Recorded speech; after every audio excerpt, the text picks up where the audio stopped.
Merci pour cette présentation. Oui, je vous confirme qu'un tiers des Sarthois, alors je ne saurais pas dire objectivement si effectivement un tiers des Sarthois sont à 18h30 devant le journal d'LMTV Sarthe. Il n'empêche que c'est ce que disent les audiences, enfin les sondages médiamétriques qu'on fait chaque année. C'est surtout, je pense, un succès d'estime puisque les Sarthois savent que effectivement on fait un travail de journaliste localier comme dans la presse écrite, Ouest France que vous avez cité ou le Maine Libre ici, qui sont nos confrères et qu'on croise régulièrement sur le terrain.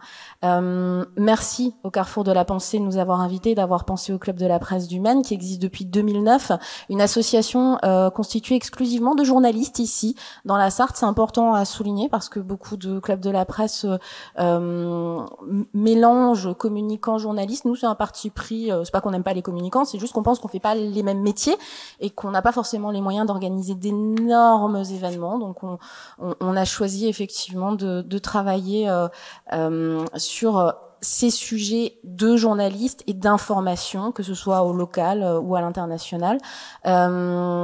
Nous travaillons toujours de manière bénévole, toujours, dans un principe qui nous paraît fondamental dans notre société, c'est l'échange gratuit, l'échange d'idées, la découverte de l'autre. Donc on fait beaucoup de rencontres, des rencontres au grand public, auxquelles vous avez peut-être pu participer également. On se forme professionnellement sur des sujets de fond et on fait de plus en plus, depuis une dizaine d'années, d'éducation aux médias. Et on trouvait que c'était tout à fait raccord avec ce que proposaient les Carrefours de la Pensée. Donc on est ravis que l'association ait pensé à nous parce que je crois qu'on travaille en fait dans les mêmes champs d'action. Alors la question qui va être posée là pendant 2 jours, c'est où est l'information ? Je me suis dit que comme on faisait de plus en plus d'éducation aux médias bénévolement dans les établissements scolaires, quels que soient les niveaux d'ailleurs, ce serait bien de revenir à la base dès le début et de savoir ce qu'est un journal d'information. Ça paraît un petit peu basique, mais je pense que il y a beaucoup de notions dans un journal essentielles que le grand public ne perçoit pas forcément. Je m'attendais, comme le disait tout à l'heure Sophie Moisy, éludément à ce qu'il y ait plus de lycéens dans cette salle, mais c'est pas grave parce que on sait, nous journalistes d'expérience, que en fonction des âges, les mêmes questions reviennent quand on intervient en tant que journaliste dans des séances publiques, et je pense qu'il y a beaucoup de notions qui ont peut-être été oubliées au fil du temps. Donc je vais être très très basique. C'est quoi un journal d'information ? Alors, d'abord, des articles, une ligne éditoriale, des journalistes, un format, tout ça mis dans un shaker et mélangé, sans hiérarchiser ces éléments. Pour moi, déjà, c'est une bonne base pour dire ce qu'est un journal d'information. Et je veux pas hiérarchiser vraiment ces différents termes et ces différentes notions. Néanmoins, on va falloir que je déroule quelque chose, donc je vais commencer par les articles, parce que c'est ce qu'on connaît tous le mieux probablement, qui sont composés de mots et de faits. Et on raconte, nous, journalistes, des histoires, c'est vrai, on raconte des histoires, mais des histoires vraies. Et c'est ça la subtilité.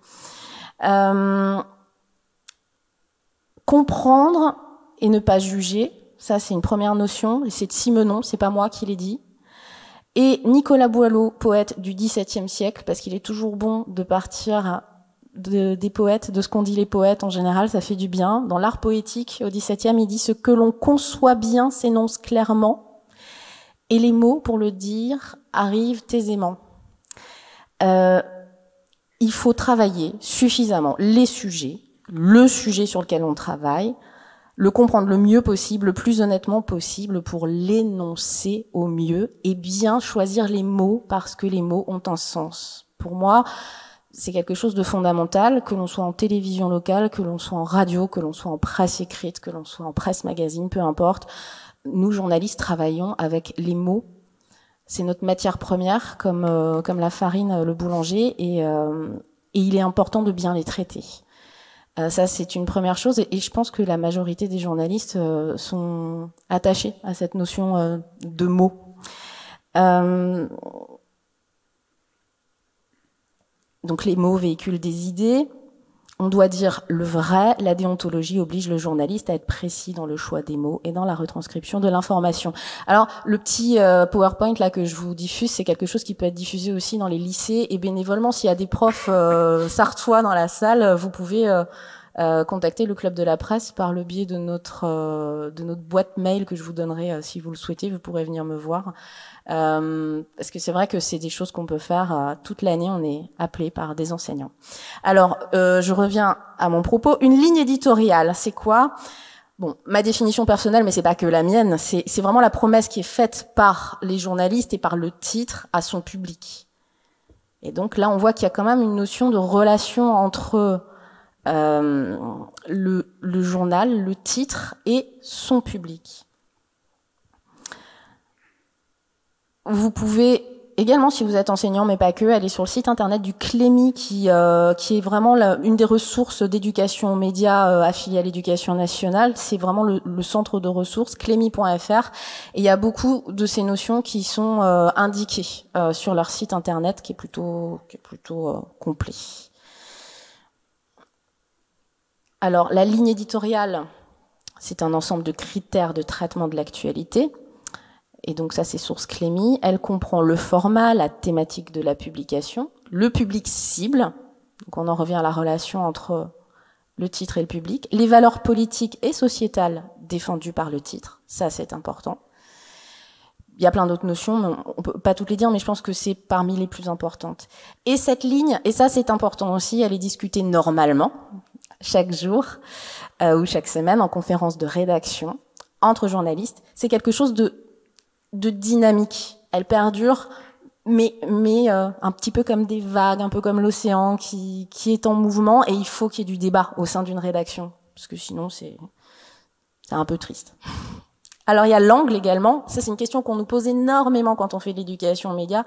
C'est quoi l'angle? Et toute façon, vous, journalistes, vous êtes orientés parce que vous partez avec une idée préconçue, avec un angle. Ben oui, on n'a pas le choix pour écrire un article en fait, puisque l'angle choisi, c'est la question à laquelle on va répondre. La question principale et directrice, j'écris, à laquelle le journaliste tente de répondre dans l'article ou le reportage. C'est un format, on l'oublie bien souvent, et pourtant c'est essentiel. Ça a à voir le format aussi avec l'importance que l'on donne au sujet dans un journal. Vous comprendrez bien que la une, c'est quelque chose que l'équipe veut mettre en avant, ou en tout cas que le rédacteur ou la rédactrice en chef veut mettre en avant, et que ça n'aura pas la même importance qu'un petit encart en bas à droite en 12e page d'un journal. Le format compte énormément. Il y a différents formats. Aujourd'hui, il y en a, avec l'avènement des réseaux sociaux, on va dire, on en a vraiment de plus en plus. Le journal n'est plus qu'un journal papier qu'on va acheter dans son kiosque. Donc là, je vous en mets quelques-uns, mais il y en a encore plus. Et puis, il y a quelque chose qui nous frappe, nous, Quadra, on va dire. C'est que j'ai des enfants ados, pré-ados, et eux, ils s'informent aujourd'hui sur YouTube et Snapchat. Alors que moi, ma référence première... quand j'étais gosse, c'était la presse quotidienne régionale, c'était les dernières nouvelles d'Alsace, ici le Maine Libre Ouest France, et puis Le Monde, et puis Libé, et puis tous ces grands titres que l'on connaît. Mes enfants, ils s'informent sur Snap. Voilà. Et ça a son importance aussi, c'est quelque chose qu'il faut prendre en compte, je pense, notamment avec les nouvelles générations. Donc ça, je l'ai dit. L'article, le reportage n'aura pas le même poids, impact en fonction de son format, de sa durée. En audiovisuel, la durée, c'est le format. Du nombre de signes utilisés en presse écrite et en fonction donc de sa place dans l'édition. Et enfin, un journal, c'est un objet, quel qu'il soit, quel que soit son format, créé par des journalistes. Ça paraît bête, dit comme ça, mais il y a tellement d'objets aujourd'hui.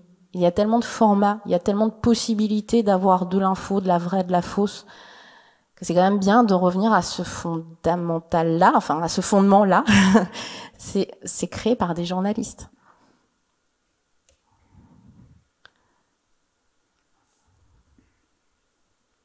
Un journaliste, au-delà du fait d'avoir une carte de presse ou pas, parce qu'on n'est pas obligé d'avoir une carte de presse pour être journaliste, au-delà de son statut, qu'il soit rédacteur en chef d'une télé locale, rédacteur en chef d'un média web indépendant, pigiste, c'est quelqu'un qui répond à une déontologie d'abord, les droits et les devoirs de la profession. Il y a plusieurs textes fondamentaux.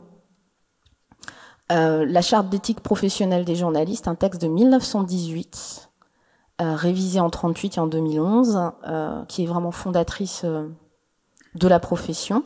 Il y a un texte européen important, la charte de Munich. Tout ça, vous pouvez trouver les références sur Internet très facilement, qui est un texte de 1971, adopté par la Fédération européenne des journalistes, avec 10 devoirs et 5 droits. Les piliers, je ne vais pas rentrer dans les détails parce qu'on a 20 minutes, mais les piliers de ces chartes, c'est quelques notions fondamentales de vérité, ça paraît logique, d'équité, de rigueur, d'indépendance vis-à-vis du politique et de l'argent. Et c'est pas marqué là, mais il y a cette notion aussi d'intérêt public de l'information et d'intérêt général qui paraît aussi importante et fondamentale. Je voulais faire une toute petite digression, mais parce que ça m'a beaucoup marqué en fait la semaine dernière, parler d'une actualité. Lundi dernier, le 14 mars, cette journaliste, vous l'avez tous vu, Marina Ovsianikova, qui a brandi une affiche lors d'un journal télé russe contre la guerre et surtout contre la désinformation. J'avais envie de dire au péril de sa vie, parce qu'en fait, c'est une réalité, elle ne sait pas ce qui l'attend. On parle de 15 ans de prison potentielle pour elle, mais enfin, on sait qu'en temps de guerre, les choses sont plus graves et compliquées que cela. Et dans une vidéo postée avant cet acte, elle dit ne pas vouloir relayer les mensonges de Poutine. C'est un acte, je trouve, qui illustre tous les mots là que je viens de prononcer, de vérité, équité, rigueur, indépendance vis-à-vis, en l'occurrence, du politique. On peut rajouter suite courage, en plus. Et je pense que cette implication morale, voire physique, c'est quelque chose que tous les journalistes sont à même d'expérimenter un jour ou l'autre, je crois, s'ils font bien leur boulot, s'ils font bien leur métier. Peut-être pas tous les jours, peut-être pas dans des conditions aussi dramatiques, peut-être pas à un tel niveau d'engagement et de risque, mais il n'empêche que ce courage-là, c'est quelque chose, je crois, qui fait un des fondements de notre profession. Voilà, je voulais juste faire cette petite digression-là parce que c'est quelque chose qui, je pense, nous a tous un petit peu secoués. Et enfin, un journal, ça c'est très très important, c'est un travail d'équipe. Je ne crois pas qu'on puisse faire un journal tout seul. En tout cas, pas un journal d'information complet. Non, c'est un travail d'équipe. C'est vraiment une chaîne. En plus, moi je travaille à la télé, on dit une chaîne d'information. Et parce que c'est une chaîne de métier, et l'un ne va pas sans l'autre. Et c'est fondamental, parce que s'il y en a un qui manque, eh ben, il n'y a pas de journal le soir. Voilà. Donc ça c'est très très important.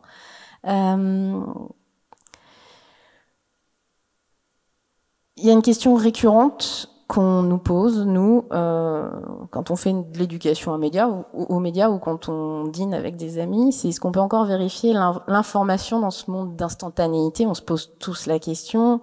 Je ne sais pas si vous vous souvenez de cet emballement médiatique en octobre 2019, le cas du pont de Ligonnès. Je ne reviens pas sur l'affaire du pont de Ligonnès, vous savez tous qu'il est présumé du meurtre de sa femme et de ses 4 enfants à Nantes. Et en 2019, le Parisien titre un vendredi d'octobre à 20h44, Xavier Dupont de Ligonnès a été arrêté. 20 minutes plus tard, une dépêche AFP tombe, Xavier Dupont de Ligonnès est arrêté à l'aéroport de Glasgow. Le samedi matin, donc la nuit est passée, ça fait toutes les unes de France et de Navarre. Le samedi midi, ça tombe. L'homme arrêté à Glasgow n'est pas Xavier Dupont de Ligonnès.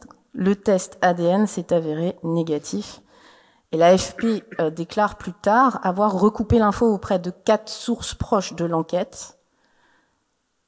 Donc c'est une erreur Il y a eu une erreur, il y a eu un manque peut-être de rigueur, je ne sais pas, je ne veux pas juger, mais en tout cas, pas assez de temps, un emballement, tout le monde a voulu sortir le truc.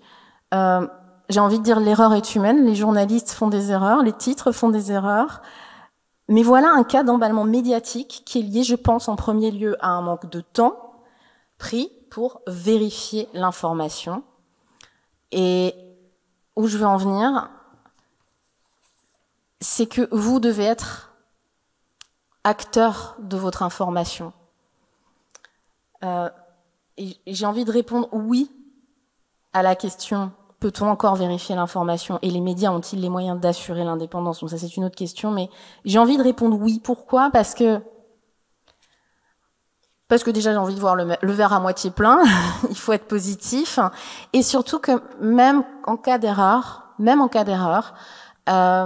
reste 5 minutes. Ok, super, on a le temps. Même en cas d'erreur, tous ces médias ont fait amende honorable et tous ces médias ont dit rapidement à leurs lecteurs, téléspectateurs, auditeurs qu'ils avaient fait cette erreur. Donc oui, effectivement, croire quand même